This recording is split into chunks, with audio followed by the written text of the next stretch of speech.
Next fourth subdivision என்ன சொல்லிருக்காங்க, summation n equal to 1 to என்னவா 1 or 2. இங்க உள்ள என்ன சொல்லிருக்காங்க i power n. அப்படின்னா நான் இங்க பவர்ல என்ன இருக்கா, n க்கு எதுல இருந்து எது வரைக்கும் வேல்யூ கொடுக்கணுமா, 1 ல இருந்து 102 வரைக்கும் வேல்யூ கொடுக்க சொல்லிருக்காங்க. அப்ப இது எப்படி எழுதலாம்னா ஈக்குவல் டு ஃபர்ஸ்ட் n க்கு பதிலா எவ்வளவு 1. அப்ப என்ன வரும் i power 1 அடுத்து பிளஸ் i power 2. ஏன் நடுவுல பிளஸ் போறோம்னா இது சம்மேஷனால பிளஸ் ன்னு போடணும். பிளஸ் ன்னு போட்டு ஃப்ரண்ட்ல சம்மேஷன் போடக்கூடாது. சம்மேஷன் எடுத்துட்டீங்கன்னா நடுவுல அப்படியே பிளஸ் போட்டு எழுதிக்க வேண்டியதான். அப்ப அடுத்து என்ன வரும் i power 3 plus i power 4 அப்படியே போயிட்டே இருக்கும் இல்லையா.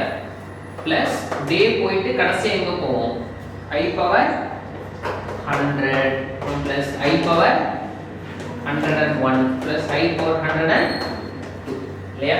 இப்படிதான் எழுதுற மாதிரி இருக்கும். எழுதுனா சரி. இப்போ ஒவ்வொன்றுத்துக்கும் வேல்யூ கண்டுபிடிக்கணுமா அப்படின்னா 102 வேல்யூ நீங்க கண்டுபிடிக்கணும் இல்லையா. பட் அவ்வளோ நேரம் ஆகும். ஆனா நமக்கு இப்போ இந்த இடத்துல ஒரு கான்செப்ட் தெரியும். என்னது, ஃபர்ஸ்ட் 4 வேல்யூ ஆட் பண்ணா எவ்வளோ இல்லையா. இந்த 4 ஆட் பண்ணா 0, அடுத்த 4 ஆட் பண்ணா 0, இப்படியே போயிட்டே இருக்கும். அப்ப எது வரைக்கும் 0 ஆகும், இது வரைக்குமே 0 ஆயிடும் இல்லையா. இது வரைக்குமே 0 ஆயிடும் இல்லையா. ஏன்னா நம்ம 100 எடுத்துக்கிட்டோம்னா 100 4 ஆல டிவைட் பண்ணலாமா, அப்ப எவ்வளவு வரும் 25. அப்ப 25 பேர் வருமா அந்த 4 4 அப்படியே போட்டோம்னா, அப்ப கண்டிப்பா இது வரைக்கும் என்னதான் இருக்கும் 0 தான் இருக்கும். இன்னும் சொல்ல போனா இங்க i power 104 வரைக்கும் கொடுத்திருந்தாங்கன்னா அடுத்த 4 வேல்யூ 0. அப்ப டோட்டல் 0 ன்னு போடலாம். ஆனா நம்ம இங்க இருந்து இது வரைக்கும் தான் போட முடியும். புரியுதா எப்படின்னு? அந்த 4 கான்செப்ட் தான். 4 ஓட மல்டிபிளா பார்க்கறப்ப இது வரைக்கும் தான் வர முடியும் 100 வரைக்கும். அப்ப பேலன்ஸ் இதுக்கு மட்டும் வேல்யூ கண்டுபிடிச்சா போதுமா. அப்ப நம்ம எதுல இருந்து i power 1 ல இருந்து up to i power 100 வரைக்குமே வேல்யூ எவ்வளவுதான் 0. அது ஏன் புரியுதுலப்பா. ஏன்னா i ல இருந்து i power 4 வரைக்கும் 0, அடுத்து i power 5 ல இருந்து i power 8, 4 வேல்யூவா 0 தான் வரும். அப்படி பார்த்தா நம்ம 100 வரைக்குமே 0 போட்டுக்கலாம். ஏன்னா கண்டிப்பா 25 செட் வரும் 0 இல்லையா. அப்ப எக்ஸ்ட்ரா நம்ம எதுக்கு மட்டும் வேல்யூ பார்த்தா போதும், இந்த ரெண்டுத்துக்கு மட்டும் வேல்யூ பார்த்தா போதும். சரிங்களா. அப்ப i power 101. So i power 101 நம்ம எப்படி எழுதலாம், i power 100 into i power 1. அடுத்து plus i power 102 எப்படி எழுதலாம், i power 100 into i power 2. புரியுதா.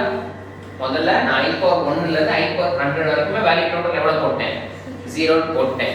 ஏன்னா 4 வேல்யூ ஆட் பண்ணா 0ன்றதால. அப்ப எக்ஸ்ட்ரா வர ரெண்டுத்துக்கு மட்டும் நான் வேல்யூ கண்டுபிடிக்கணும். அப்ப i power 100 வந்ததுக்கு பதிலா i power 100 into i power 1 ன்னு போட்டுட்டேன். plus i power 102 க்கு பதிலா நம்ம என்ன போட்டுக்கலாம், i power 100 into i power 2. இப்ப 0 plus i power 100 ன வேல்யூ எவ்வளவு 1. நான் சொன்னது இங்க i power 100 க்கு சம் 0. அப்ப i power 100 ன 4 ஓட மல்டிபிள் தான் அது. அப்ப i power 100 ஓட வேல்யூ எவ்வளவு, ஏன்னா நீங்க i power 100 எப்படி எழுதலாம், i power 4 the whole power 25. அப்ப 1. அப்போ இது 1, இது என்னது i 1 into i. அடுத்து பிளஸ் அகைன் பாருங்க i power 100 னா 1, i ஸ்கொயர் னா -1. அப்ப 1 into -1 -1. புரியுதா. சோ ஆன்சர் எவ்வளவு i minus 1. i minus 1 எழுதலாம்.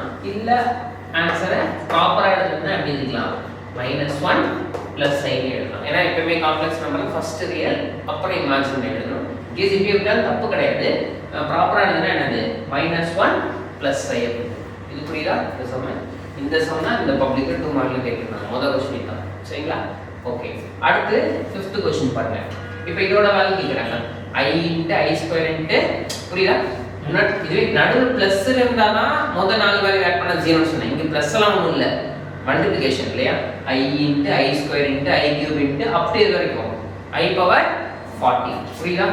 அப்ப i into i square into i cube into i power 4 into இப்படியே போயிட்டு இருக்கு. i power எது வரைக்கும் 40. நமக்கு தெரியலையா. இப்போ மல்டிப்ளிகேஷன்ல பேஸ் காமனா இருந்தா பவர் என்ன பண்ணுவோம், ஆட் பண்ணுவோம். இங்க கூட அதானே பண்ணலாம். i power 101 நம்ம என்ன எழுதிட்டோம், i power 100 into i power 1. சேர்த்தா என்ன பண்ணுவோம், பவர் ஆட் பண்ணா 101. அப்ப இங்க எப்படி இருக்கு, அப்ப இங்க எல்லாமே எதுல இருக்கு, மல்டிப்ளிகேஷன் இருக்கு. மல்டிப்ளிகேஷன் இருந்தா பவர் என்ன பண்ணணும், ஆட் பண்ணணும். அப்ப இது எப்படி எழுதலாம், i power இங்க எவ்வளவு இருக்கு 1 plus 2 plus 3 plus up to 40. புரியுதா? நார்மல் பவர் ரூல் யூஸ் பண்ணிக்கோ. x power m into x power n x power m plus n. Base எல்லாம் காமனா இருக்கனால பேஸ் அப்படியே போட்டு பவரை மட்டும் ஆட் பண்ணிட்டோம். இப்போ இது எல்லாமே என்ன நம்பர்? Natural number. நேச்சுரல் நம்பரோட சம் என்ன ஃபார்முலா ஞாபகம் இருக்கா? n into n plus 1/2 10th படிச்சிருக்கோம் இல்லையா? அப்ப I பவர் n என்னன்னா என்ன? 40. அப்ப என்ன வரும்? 40 into n into n plus 1. அப்ப 40 plus 1 எவ்வளவு? 41 by கீழ புரியுதா? என்ன ஃபார்முலா யூஸ் பண்ணிருக்கோம்னு 1 plus 2 plus 3 plus up to n. Natural நம்பரோட ஃபார்முலா என்னது? n into n plus 1 by 2. இங்க 1 2 3 நேச்சுரல் நம்பர். அப்ப அதோட சம்மோட ஃபார்முலா போடுறோம். இப்போ கேன்சல் பண்ணிக்கலாமா? இதுல இருக்கும். அப்ப 2 க்கும் 40 கேன்சல் பண்ணா எவ்வளவு? 20. அப்ப ஆன்சர் எவ்வளவு வரும்? I பவர் 2 into 41 எவ்வளவு? 41 into 2 எவ்வளவு? 82. 82. இங்க ஒரு 0 இருக்கு இல்லையா? அப்ப ஆன்சர் எவ்வளவு? 8 I பவர் 820. இப்போ 824 டேபிள்ல கம்ப்ளீட்டா டிவைட் ஆகுமான்னு பாருங்களேன். ஆகுமா? 2 4s 8 ஒரு 0 5 4s அப்ப இது கம்ப்ளீட்டா என்ன ஆகும்? டிவைட் ஆகும். அப்ப ஆன்சர் எவ்வளவு? டைரக்டா 1 போட்டுக்கலாம் இல்லனா போட்டு காமிக்கலாம். என்னன்னு போட்டுக்கலாம்? I power 4 whole power 205 even 25 போட்டுறாதீங்க. 2 4s 8 5 4s 20 25 போட்டா தப்பா போயிடும். 205 சரிங்களா? அப்ப I பவர் 4 னா வேல்யூ எவ்வளவு? 1 1 பவர் எனிதிங் 1. So answer